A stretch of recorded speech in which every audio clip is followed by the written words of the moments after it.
Assalamualaikum warahmatullahi wabarakatuh. Perkenalkan, nama saya Muhammad Raya dengan NIM 2109076033. Pada kesempatan kali ini, saya akan menjelaskan hasil dari apa yang saya baca pada buku, yaitu apa itu kecerdasan buatan. Kecerdasan buatan sendiri yaitu memiliki beberapa hal yang kita dapati atau benefit yang bisa kita dapati, yaitu kita bisa mendapatkan pengalaman, memahami pesan yang ambigu, dan kita bisa menanggapi dengan cepat situasi atau kondisi yang dimana itu kita harus bisa berpikir dengan baik dan bisa mengatasi situasi atau permasalahan tersebut. Dan hal itu terdapat beberapa hal yang harus diperhatikan dalam sebelum kita mengerti apa itu kecerdasan buatan. Yang pertama tentang bagaimana cara berpikir seperti dengan halnya manusia.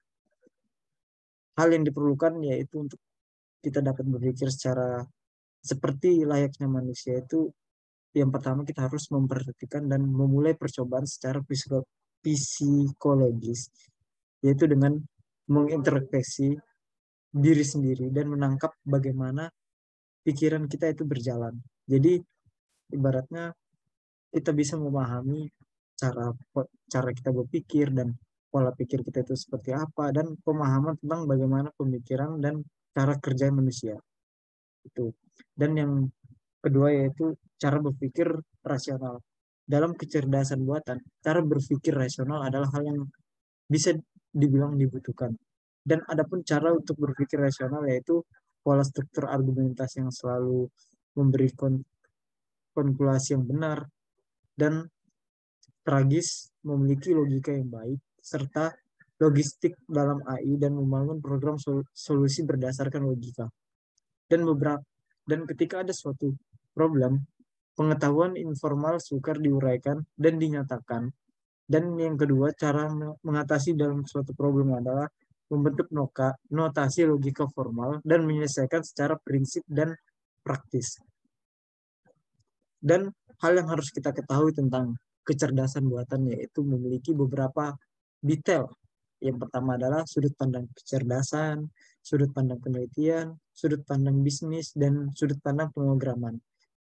Kecerdasan buatan sendiri mampu membuat mesin menjadi cerdas. Jadi ibaratnya mesin ini kita bisa membuat suatu mesin yang dimana mesin itu bekerja seperti layaknya manusia, atau bisa dibilang mesin yang dapat membantu pekerjaan manusia. Dan yang kedua yaitu sudut pandang penelitian. Dalam sudut pandang penelitian, kecerdasan buatan adalah studi bagaimana kita membuat komputer dapat melakukan sesuatu yang baik yang dilakukan manusia. Jadi ibaratnya penelitian ini melakukan suatu riset yang bagaimana membuat suatu komputer dapat melakukan sesuatu yang lebih baik dibandingin manusia. Ketika manusia bisa melakukan beberapa pekerjaan itu selesai dengan 30%, dan komputer dapat menyelesaikan hal itu dengan lebih baik dibandingin kerjaan manusia. Dan jika dan kecerdasan buatan juga, jika dilihat dari sudut pandang bisnis, kecerdasan buatan adalah kumpulan peralatan yang sangat powerful dan memiliki metodologis dalam menyelesaikan suatu masalah di bisnis. Yang berarti adalah kecerdasan buatan ini ya, suatu hal yang sangat konkret digunakan dalam menyelesaikan suatu masalah dalam sebuah pembisnisan, yaitu dengan pola pikir yang baik tadi, dengan kita memiliki logika-logika yang baik. Dan selanjutnya itu dalam sudut pandang pemrograman. Kecerdasan buatan meliputi studi tentang pemrograman, simbolik, problem solving, dan pencarian atau searching.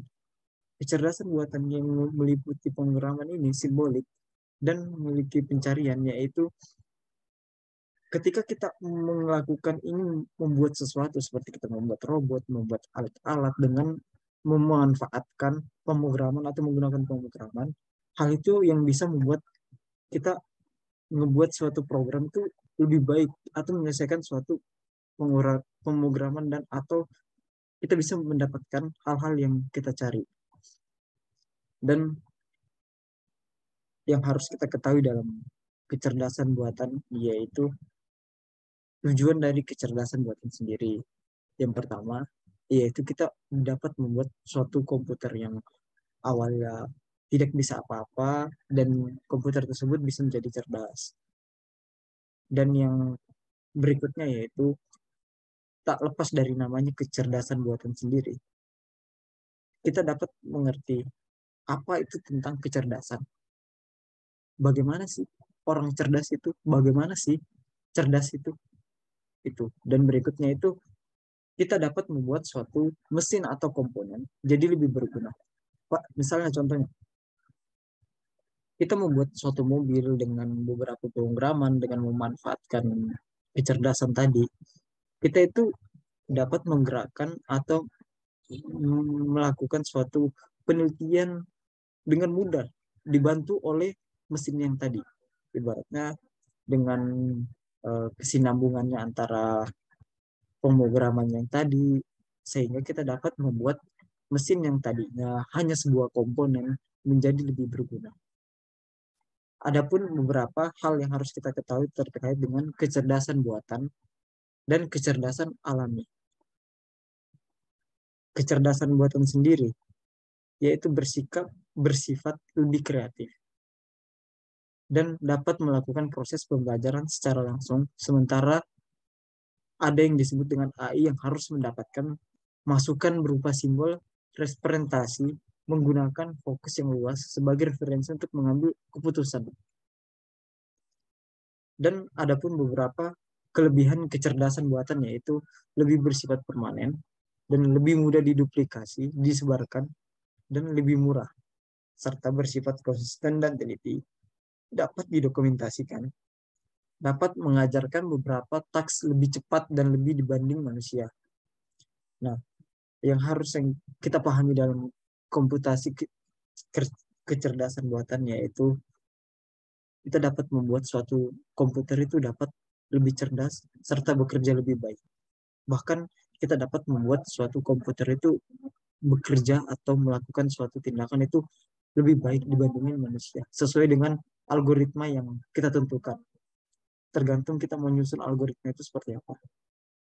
Mungkin itu saja yang saya dapat hari ini. Kurang lebihnya mohon dimaafkan. Assalamualaikum warahmatullahi wabarakatuh. Selamat sore semua.